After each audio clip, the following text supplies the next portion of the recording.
ახლა გაზონი უნდა გაიგრიჭოს აქ, მაგრამ მაგერ ხედავთ შეყვითლებული ნაწილი.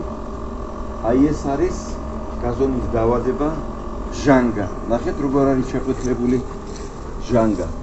ეს ახლა გვიანი შემოდგომა და ამ პერიოდისათვის დამახასიათებელია, იმიტომ რომ დღისით თბილია, მთელი დღე საღამოს ცივა და კონდენსატი საშუალებას აწვდის სოკვანი დავადება განვითარდეს. გამოსავალი აუცილებლად ამ დროს ეს უნდა შეიწამოს 1%-იანი ბორდოთი, საქრეჭებასაც უნდა გაუკეთოთ დეზინფექცია, რომ ეს არ გავრცელდეს, მაგრამ თუ თქვენ ამ შემოდგომით ვერ მოასწარით ამის სწავლობა, ეცადეთ რომ ადრე გაზაფხულზე მაინც მოხდეს მთელი ბაღის დამუშავება, გაზონის დამუშავება 1%-იანი ბორდოთი. ზამთარში სოკვანი დავადება მაინც და მაინც აქტიური არ არის, მაგრამ გაზაფხულზე ეს აუცილებლად უნდა მოხდეს.